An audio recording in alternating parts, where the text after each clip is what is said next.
I said yes, because I love Friday surprise at Meyer and Frank. She said, we'll get you a wonderful black hat. And I said, a black hat? Black is for old people. Well, wouldn't you know, we found just the perfect Lily Dachet, and well, it worked, and there was no black. You know, when you live 100 years, you see a lot of changes. You see a lot of different things.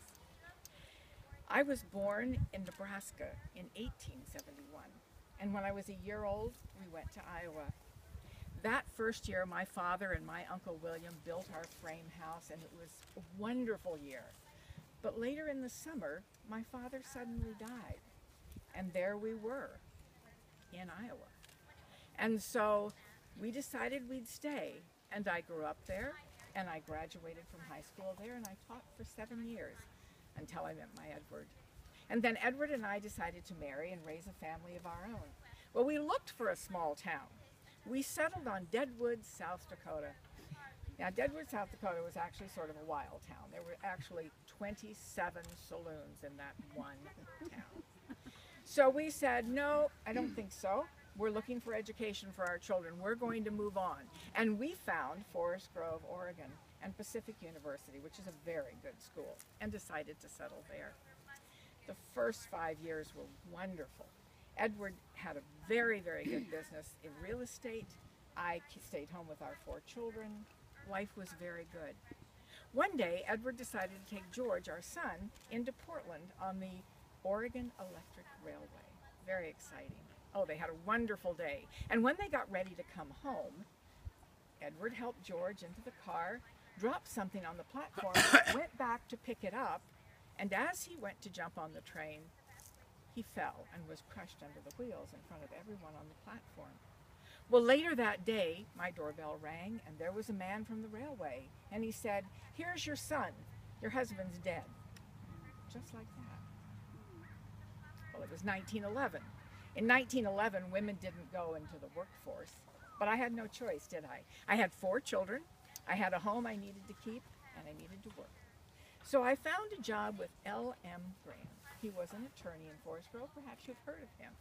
He was the first man in the United States to think about using gasoline tax to support our roads. Very forward-thinking, very forward-thinking. You know, my Edward was forward-thinking too. In 1909, he bought me a Studebaker. In 1909, most women hadn't even been in a car, let alone driven a car.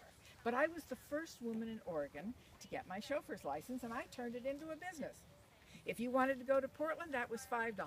If you wanted to go on into the gorge, well, that was 10.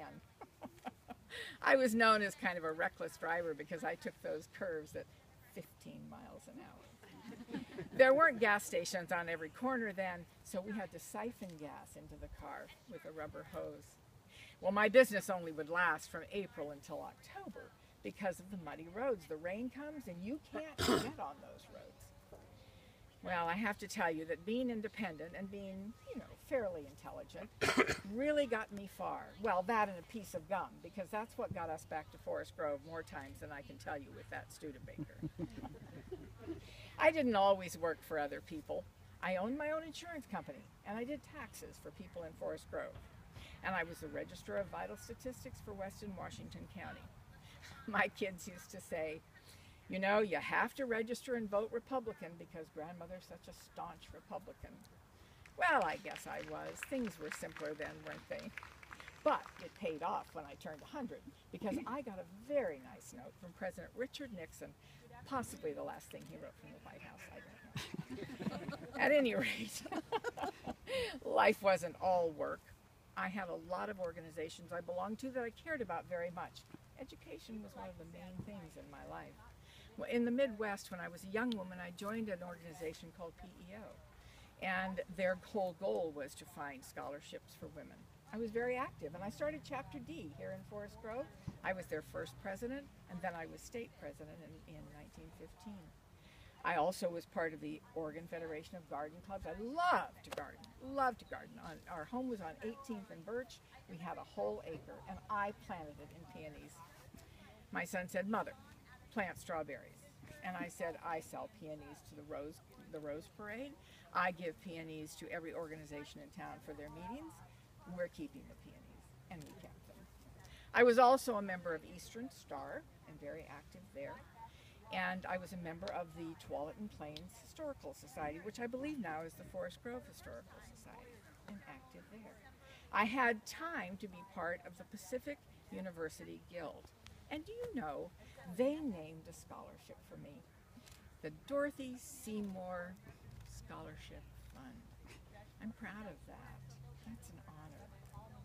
Life isn't all about work or organizing or belonging. Life's about art too, and I loved to paint. Well, I wasn't probably very good, but I loved to paint. And when I'd finish something, at the bottom I'd sign it, Dorothy H, because I was a Higby after all. When I turned 100, the paper sent someone out to interview me. And I think she thought she'd find someone sort of frail, but I still had a lot of get up and go. I said to her, you know, I'm not sure how many years I have left, how many good years I have left, but I'll do what I can.